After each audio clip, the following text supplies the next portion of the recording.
ദൈവതിരുനാമത്തിന് മഹത്വം ഉണ്ടാകട്ടെ.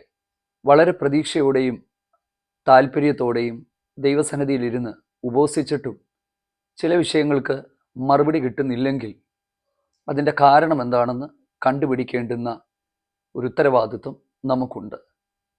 എന്തുകൊണ്ടാണ് ചില ഉപവാസത്തിന് മറുപടി കിട്ടാത്തത്? അതിനുള്ള 3 കാരണങ്ങൾ ഈ വീഡിയോയിലൂടെ നാം ചിന്തിക്കുവാനായിട്ട് പോവുകയാണ്. ദൈവവചനത്തിൻ്റെ അകത്തുനിന്നും അതെ ചില ആലോചനകൾ കർത്താവ് നമുക്ക് തന്ന് ചില തിരിച്ചറിവുകളിലേക്ക് നമ്മളെ നടത്താനായിട്ട് ഇടയായി തീരട്ടെ. ഈ ദിവസങ്ങളിലൊക്കെ ഉപവാസവുമായിട്ട് ബന്ധപ്പെട്ടുള്ള മെസ്സേജുകളാണല്ലോ. എന്താണ് ഉപവാസം? എങ്ങനെയാണ് ഉപവസിക്കേണ്ടുന്നത്? അടുത്തത് ഉപവാസവുമായിട്ട് ബന്ധപ്പെട്ട് നമ്മുടെ സമർപ്പണം എങ്ങനെയായിരിക്കണം? ഇങ്ങനെ 2 പ്രധാനപ്പെട്ട മെസ്സേജുകൾ നിങ്ങളിലേക്ക് എത്തിക്കുവാൻ കർത്താവ് കൃപ തന്നു. അത് അനേകരുടെ ജീവിതത്തിൽ അനുഗ്രഹമായി തീർന്നു. എന്തുകൊണ്ടാണ് ഉപവസിക്കുമ്പോൾ വളരെ പ്രതീക്ഷയോടെ ഇരുന്നിട്ടും ചില വിഷയങ്ങൾക്ക് മറുപടി ഉണ്ടാകാത്തത്? അതാണ് നമ്മൾ ചിന്തിക്കുവാനായിട്ട് പോകുന്നത്. വളരെ പെട്ടെന്ന് 3 കാര്യങ്ങളിലേക്ക് നമുക്ക് പോകാം. വേദപുസ്തകത്തിലെ ഉപവാസങ്ങളുടെ എണ്ണം കഴിഞ്ഞ വീഡിയോയിൽ ഞാൻ പറഞ്ഞിരുന്നു. പഴയ നിയമ പുതിയ നിയമ പുസ്തകങ്ങളിലായി 18ഓളം ഉപവാസങ്ങൾ വേദപുസ്തകത്തിൻ്റെ അകത്ത് നമുക്ക് കാണാനായിട്ട് കഴിയുന്നുണ്ട്. ഈ ഉപവാസങ്ങൾക്കെല്ലാത്തിലും ദൈവികമായ മറുപടി ഉണ്ടായിട്ടുണ്ടെന്നുള്ളതാണ് സത്യം. എന്നാൽ മറുപടി കിട്ടാത്ത ഒരു ഉപവാസമുണ്ട്. ആ ഉപവാസം ഒരു കുഞ്ഞിന് വേണ്ടി ഒരപ്പൻ വളരെ ആഗ്രഹത്തോടെ താല്പര്യത്തോടെ മണിക്കൂറുകൾ ദൈവസന്നിധിയിൽ കിടന്ന് പ്രാർത്ഥിച്ച പ്രാർത്ഥനയാണ്. പക്ഷേ അത്രയും ആ മനുഷ്യൻ കരഞ്ഞിട്ടും ആ കുഞ്ഞിനോട് ദൈവം അലിവ് കാണിച്ചില്ല. ഉപവസിച്ചിട്ടും അലിവ് കാണിച്ചില്ല. എന്താണ് സംഭവമെന്നും എന്തുകൊണ്ടാണ് ഉപവാസത്തിന് മറുപടി ഉണ്ടാകാത്തതെന്നും നമുക്ക് ചിന്തിക്കാം. ഇത് മറ്റാരുമല്ല, ദൈവത്തിൻ്റെ ഹൃദയപ്രകാരമുള്ള അതെ ദാസൻ എന്ന് വിളിപ്പേരുള്ള ദാവീദിന്റെ ജീവിതത്തിൽ സംഭവിച്ചൊരു കാര്യമാണ്. ഇത് രേഖപ്പെടുത്തിയിരിക്കുന്നത് 2 ശമൂവേൽ 12-ാം അധ്യായത്തിൻ്റെ 10 മുതലുള്ള ഭാഗങ്ങളിലാണ്. അവിടെ നമുക്ക് കാണാനായിട്ട് പറ്റുന്നത്, ഊരിയാവിൻ്റെ ഭാര്യയായിരുന്നവളിൽ ദാവീദിനൊരു കുഞ്ഞുണ്ടായി. ആ കുഞ്ഞുണ്ടായത് ദൈവത്തിൻ്റെ ഇഷ്ടപ്രകാരമല്ലായിരുന്നു എന്ന് നമുക്കറിയാവുന്നതാണ്. ആ ഒരു കുടുംബജീവിതം അല്ലെങ്കിൽ ആ ഒരു സ്ത്രീയെ ദാവീദ് എടുത്തത് ദൈവഹിതപ്രകാരമല്ല, സത്യത്തിൽ ചതിച്ചെടുത്ത ഒരു കാര്യമാണ്. അപ്പം ആ ഒരു സ്ത്രീയിൽ ഉണ്ടായ ആ കുഞ്ഞിന് കഠിന രോഗം ബാധിച്ചു. യഹോവ ആ കുഞ്ഞിനെ ബാധിച്ചു. ഈ കുഞ്ഞിന് രോഗം ബാധിച്ചുവെന്ന് അറിഞ്ഞത് മുതൽ ദാവീദ് ദൈവസന്നിധിയിൽ ഉപവസിക്കാൻ തുടങ്ങി. 7 ദിവസം ആ കുഞ്ഞിന് രോഗം ബാധിച്ചുവെന്ന് രേഖപ്പെടുത്തിയിട്ടുണ്ട്. പക്ഷെ ദാവീദ് എത്ര ദിവസം ഉപവസിച്ചു എന്ന് എഴുതിയിട്ടില്ല. പക്ഷെ ന്യായമായി അദ്ദേഹം 7 ദിവസം തന്നെ ഉപവസിച്ചിരിക്കാം. ഇത് സാധാരണമായ ഒരു ഉപവാസമായിരുന്നില്ല. നിങ്ങൾ ആ ഭാഗം വളരെ ശ്രദ്ധാപൂർവം ഒന്ന് വായിച്ചാൽ നിങ്ങൾക്ക് അതിനെക്കുറിച്ച് വ്യക്തമായ ഒരു ആശയം കിട്ടും. വെറുതെ ഉപവാസം പ്രഖ്യാപിച്ചിട്ട് ഓടി നടന്നതല്ല. മണിക്കൂറുകൾ രാത്രി മുഴുവനും ദൈവസന്നിധിയിൽ കിടന്ന് തൻ്റെ ഭൃത്യന്മാർ ഭക്ഷണം കഴിക്കാൻ നിർബന്ധിച്ചിട്ടും ഭക്ഷണം കഴിക്കാതെ വളരെ ആഗ്രഹത്തോടെ താല്പര്യത്തോടെ ഈ കുഞ്ഞിൻ്റെ രോഗസൗഖ്യത്തിന് വേണ്ടി ദാവീദ് പ്രാർത്ഥിച്ചു എന്നുള്ളതാണ്. പക്ഷേ ആ പ്രാർത്ഥന ദൈവം കേട്ടില്ല. ആ കുഞ്ഞ് മരിച്ചുപോയി. മരിച്ചു കഴിഞ്ഞപ്പോൾ ദാവീദിൻ്റെ ഭൃത്യന്മാർ വളരെ വേദനയോടെ ഈ കാര്യം അറിയിക്കാൻ ദാവീദിൻ്റെ അരികിലേക്ക് ചെന്നു. കാരണം കുഞ്ഞ് രോഗത്തിൽ കിടന്നപ്പോൾ പോലും ഇത്രയധികം സങ്കടത്തോടെ ഒരു പിതാവായിരിക്കുമ്പോൾ ആ കുഞ്ഞിൻ്റെ വിയോഗ വാർത്ത അവരെങ്ങനെയാണ് ആ രാജാവിനെ അറിയിക്കുന്നത്? അവർ വളരെ വൈമനസ്യത്തോടെ ഈ കാര്യം രാജാവിനെ അറിയിക്കുകയും അറിഞ്ഞു കഴിഞ്ഞപ്പോൾ ഈ രാജാവ് സന്തോഷത്തോടെ എഴുന്നേറ്റ് ഭക്ഷണം കഴിച്ചുവെന്ന് നമുക്ക് കാണാനായിട്ട് പറ്റും. അപ്പം ഇത് പറഞ്ഞവർ അത്ഭുതപ്പെട്ടു പോയി. എന്താണ് ഇങ്ങനെ സംഭവിച്ചത്? അപ്പോൾ അദ്ദേഹം പറഞ്ഞ വാക്കുകൾ ഇങ്ങനെയാണ്: ആ കുഞ്ഞ് ദീനത്തിലായിരുന്നപ്പോൾ യഹോവ വിടുവിക്കുമോ ഇല്ലയോ എന്ന് എനിക്കറിയില്ല, അതുകൊണ്ട് ഞാൻ ഉപവസിച്ചു. ഇനിയും ഞാൻ എന്തിനാണ് ഉപവസിക്കുന്നത്? ഞാൻ ആ കുഞ്ഞിൻ്റെ അരികിലേക്ക് പോവുകയേ നിവർത്തിയുള്ളൂ. ആ കുഞ്ഞ് എൻ്റെ അരികിലേക്ക് ഒരിക്കലും വരത്തില്ല.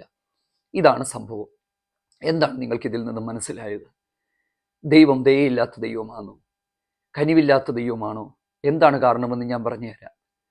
ഇത് ഒരു അന്യായത്തിൻ്റെ റിസൾട്ടായിരുന്നു. എന്ന് പറഞ്ഞാൽ ദാവീദ് ഊരിയാവിൻ്റെ ഭാര്യയായ ഇവളെ തിരഞ്ഞെടുത്തതും അതിലൊരു തലമുറയുണ്ടായതും ദൈവഹിതപ്രകാരമല്ലായിരുന്നു എന്നുള്ളതാണ്. ഊരിയാവിനെക്കുറിച്ചൊക്കെ ഞാൻ നിങ്ങളോട് പറയുന്നില്ല. ഇത്രയും ഒരു നല്ല മനുഷ്യനെ ചതിച്ച് കൊന്ന് ആ ഭാര്യയെ എടുത്ത ദാവീദിൻ്റെ പ്രവൃത്തി ദൈവത്തിനൊട്ടും ഇഷ്ടപ്പെട്ടില്ല.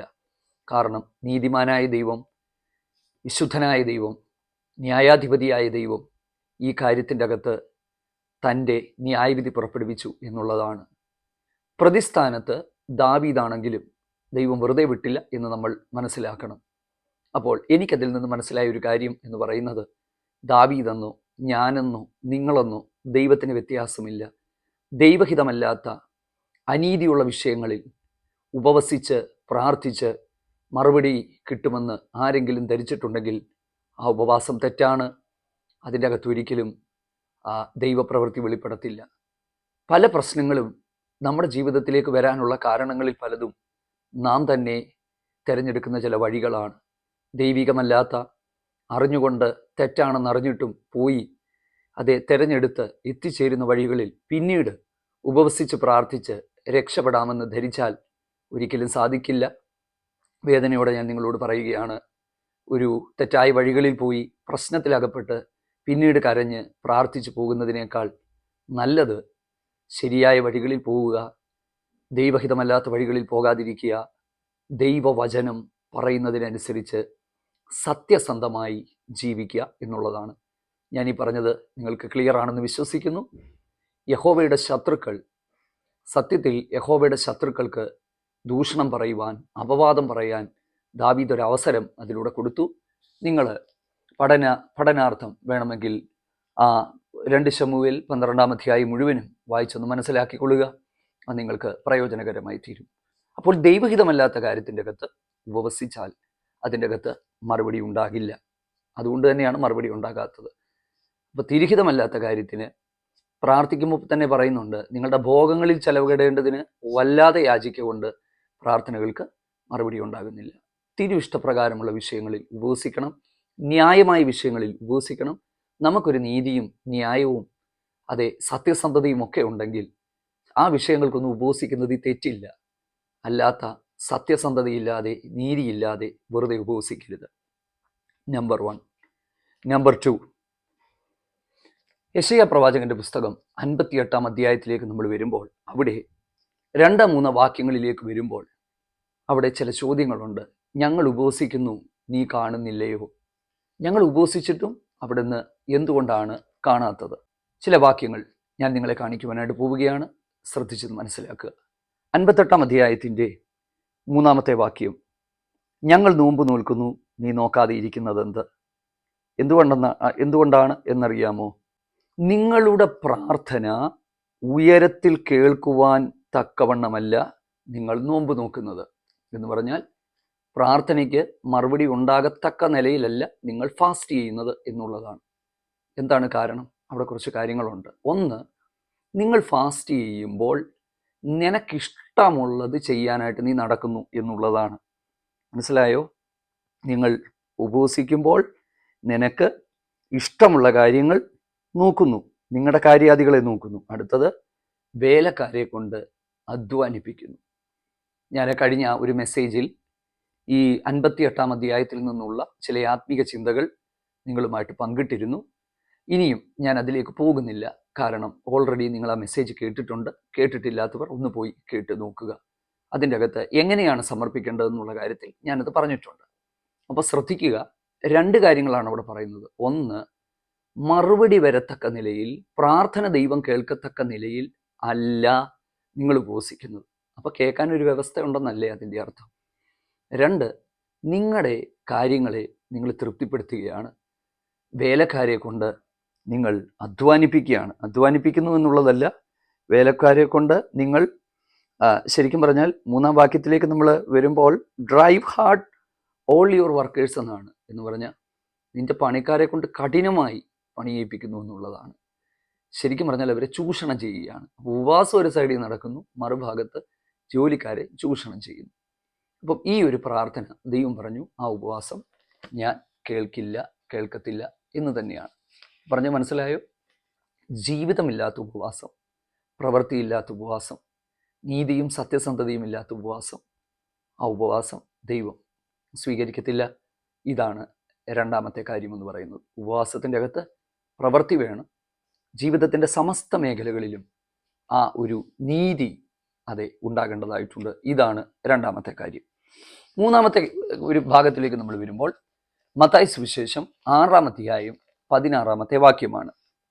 ആ വാക്യത്തിൽ നിങ്ങൾ ഉപവസിക്കുമ്പോൾ നിങ്ങൾ കപടഭക്തിക്കാരെ പോലെ ഉപവസിക്കരുത്, ഹിപ്പോക്രൈറ്റ്സിനെ പോലെ ഉപവസിക്കരുത്. അവര് മറ്റുള്ളവരെ കാണത്തക്ക നിലയിലാണ് അവർ ഉപവസിക്കുന്നത്. പക്ഷെ നിങ്ങൾ ഉപവസിക്കുമ്പോൾ അങ്ങനെ ഉപവസിക്കരുത് എന്നുള്ളതാണ്. അവർ തങ്ങളുടെ ഉപവാസം മനുഷ്യർക്ക് വിളങ്ങേണ്ടതിന് അല്ലെങ്കിൽ മറ്റുള്ളവരെ കാണിക്കാനാണ് ഉപവസിക്കുന്നത്. അങ്ങനെ ഉപവസിക്കരുത്. Praise the Lord. എന്നിട്ട് ബാക്കി കാര്യങ്ങൾ അവിടെ തുടർന്ന് പോകുന്നത് എന്താണെന്നറിയാമോ? അവർക്ക് പ്രതിഫലം പൂർണ്ണമായും കിട്ടിപ്പോയി. അതൊരു കോൺട്രഡിക്റ്ററി സ്റ്റേറ്റ്മെൻ്റ് അല്ലേ? എന്ന് പറഞ്ഞാൽ ഈ ഇവർക്ക് പ്രതിഫലം കിട്ടിയെന്നാണ് പറയുന്നത്. അങ്ങനെ നമ്മൾ ചിന്തിക്കും, അവർക്ക് കിട്ടിയല്ലോ, എന്താണ് പ്രതിഫലം? അത് നമ്മൾ മനസ്സിലാക്കണം. ദൈവിക പ്രതിഫലമല്ല. പ്രതിഫലം കിട്ടിയെന്ന് പറയുന്നത് നമ്മൾ മനസ്സിലാക്കേണ്ടത് എന്താണെന്നറിയാമോ? ആൾക്കാർ അവരെക്കുറിച്ച് പറയും, അയ്യോ അവർ ഉപവാസമാണല്ലോ, കുറേ ദിവസം കൊണ്ട് ഉപവാസമാണ്. ഇത് പറയുമ്പം പ്രതിഫലം കിട്ടി. കാര്യം എന്താ? നമ്മളെ പുകഴ്ത്തി പറയുകയാണ്, നമുക്ക് ബഹുമാനം തരികയാണ്, മാന്യത തരികയാണ്. സത്യമല്ല ഞാൻ പറഞ്ഞത്? നമ്മളിപ്പോൾ 7 ഇരുന്നു 21 ഇരുന്നു എന്ന് ആരെങ്കിലും ചോദിച്ചാൽ പറയുന്നതല്ല, കാണുന്നവരോടെല്ലാം പറയുന്നു. നമ്മൾ ഫ്ലെക്സ് വെക്കുന്നു, ബാനർ അടിക്കുന്നു. ഇപ്പോൾ കാണുന്ന നാട്ടുകാരെല്ലാം 21 ദിവസമാണ് ഉപവാസം. അപ്പോൾ അത് പറഞ്ഞതോടുകൂടി പ്രതിഫലം കിട്ടിയെന്നാണ് പറഞ്ഞ് മനുഷ്യനിൽ നിന്ന് പ്രതിഫലം കിട്ടി. അവർക്കുള്ള പ്രതിഫലം കിട്ടിപ്പോയി എന്നാണ് രേഖപ്പെടുത്തിയിരിക്കുന്നത്. മനസ്സിലായോ? പക്ഷെ നീ ഉപവസിക്കുമ്പോൾ നിന്റെ ഉപവാസം മനുഷ്യർക്കല്ല, രഹസ്യത്തിലുള്ള നിന്റെ പിതാവിന് വിളങ്ങേണ്ടതിന് തലയിൽ എണ്ണ തേച്ച് മുഖം കഴുകുക. രഹസ്യത്തിൽ കാണുന്ന നിന്റെ പിതാവ് നിനക്ക് പ്രതിഫലം നൽകും. ഉപവാസം രഹസ്യത്തിലായിരിക്കണം, പബ്ലിസിറ്റിക്കുള്ളതല്ല. സത്യമല്ല ഞാൻ പറയുന്നത്? ഇന്നത്തെ കാലത്ത് അനാവശ്യമായ ഒരുപാട് പബ്ലിസിറ്റി പല ഉപവാസത്തിനും കൊടുക്കുന്നുണ്ട്. അതിനൊന്നും പ്രതിഫലം കിട്ടുന്നില്ല, അല്ലെങ്കിൽ ലോകപ്രകാരം പ്രതിഫലം കിട്ടി. ഉപവസിക്കുമ്പോൾ ആരോടും പറയാതെ രഹസ്യമായി തലയിൽ എണ്ണ തേച്ചു എന്ന് പറഞ്ഞാൽ എന്താ? തലയിൽ എണ്ണ തേച്ചു കുളിച്ചു എന്ന് പറഞ്ഞാൽ അതിൻ്റെ അർത്ഥം ആത്മീയ അർത്ഥത്തിൽ എണ്ണ അഭിഷേകമാണെന്നൊക്കെ പറയുന്നവരുണ്ടെങ്കിലും യഥാർത്ഥമായ ഒരർത്ഥത്തിൽ എപ്പോഴാണ് നമ്മൾ ഈ തലയിൽ എണ്ണ തേക്കുന്നത്? നമുക്ക് ഈ ക്ഷീണം മാറാനും ആ മുഖത്തെ ആ ഒരു ഇതൊക്കെ മാറാനായിട്ടല്ലേ. അപ്പം അതിൻ്റെ അർത്ഥം എന്താണെന്ന് ചോദിച്ചാൽ, തലയിൽ എണ്ണ തേച്ച് കുളിക്കുക എന്ന് പറഞ്ഞാൽ നീ മനുഷ്യൻ്റെ മുമ്പിൽ നിന്റെ ക്ഷീണിച്ച മുഖവും തളർന്ന മുഖവും കാണിക്കാതെ ദൈവം മുമ്പിൽ നന്നായി പോയിരുന്ന് വൃത്തിയായിട്ട് പോയിരുന്ന് ദൈവസന്നിധിയിൽ നീ ഇരുന്നാൽ നിന്റെ ഉപവാസത്തിന് പ്രതിഫലമുണ്ടാകും. ദൈവം നമ്മളെ സഹായിക്കട്ടെ.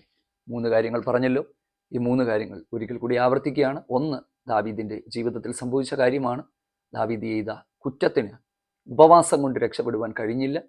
ഉപവാസം ദൈവഹിതത്തിലേക്ക് നമ്മളെ എത്തിക്കാനാണ്, അല്ലാതെ നമ്മളുടെ ഇഷ്ടങ്ങൾ സാധിപ്പിച്ചെടുക്കാനുള്ള ഈസിയസ്റ്റ് വേ അല്ല ഫാസ്റ്റിംഗ്. 2, മറുപടി കിട്ടുന്നത് പോലെയല്ല ഉപവസിക്കുന്നത്. ഇഷ്ടമുള്ളത് ചെയ്ത് ആഗ്രഹങ്ങൾ താല്പര്യങ്ങൾ നടത്തിക്കൊണ്ട് നീതിയില്ലാത്ത പ്രവൃത്തി ചെയ്തുകൊണ്ട് വഷളത്വം സംസാരിച്ചുകൊണ്ട് മുഖം വെച്ചുകൊണ്ടൊക്കെ നടത്തുന്ന ഉപവാസം സ്വീകാര്യമല്ല ദൈവസന്നിധിയിൽ. നമ്പർ 3, മൂന്നാമത്തേത്, കപടഭക്തിക്കാരെ പോലെ മറ്റുള്ളവരെ കാണിച്ചുകൊണ്ടുള്ള ഉപവാസമല്ല. ആത്മീയ ജീവിതമാണെങ്കിലും നമ്മളും ദൈവവും തമ്മിലുള്ള ബന്ധത്തിലായിരിക്കണം. 3 കാര്യങ്ങൾ നിങ്ങളുടെ മനസ്സിലിരിക്കട്ടെ. ഇനിയും ഉപവാസത്തിന് തടസ്സം നിൽക്കുന്ന എന്തെങ്കിലുമൊക്കെ ഈ ഒരു ദൈവവചന സന്ദേശം കേൾക്കുമ്പോൾ പരിശുദ്ധാത്മാവ് ഓർമ്മപ്പെടുത്തുന്നെങ്കിൽ, ഈ വചന സന്ദേശത്തിൻ്റെ പ്രത്യേകത ഏതാണ്? ഇത് കേട്ടുകൊണ്ടിരിക്കുമ്പോൾ തന്നെ മറ്റ് ചില പുതിയ ആലോചനകൾ നമ്മുടെ ഉള്ളിൽ ദൈവാത്മാവ് തന്നുകൊണ്ടിരിക്കും. അങ്ങനെ നിങ്ങൾക്കതൊക്കെ കിട്ടുന്നുണ്ടെങ്കിൽ അതൊക്കെ നിങ്ങൾ ജീവിതത്തിൻ്റെ ഭാഗമാക്കുക. ദൈവം നമ്മെ സഹായിക്കട്ടെ. ഈ ദിവസങ്ങളിലൊക്കെ നടത്തപ്പെടുന്ന പ്രാർത്ഥനകൾ, ഉപവാസങ്ങൾ അനുഗ്രഹമായി തീരട്ടെ. ഞാൻ പ്രസംഗിച്ച ഉപവാസത്തിൻ്റെ സന്ദേശങ്ങൾ ഈ ചാനലിൽ വരുന്നുണ്ട്. 2-3 വീഡിയോകൾ നിങ്ങൾക്ക് കേൾക്കാൻ കഴിയുന്നുള്ളവർ കേൾക്കുക. ആമേൻ. God bless U.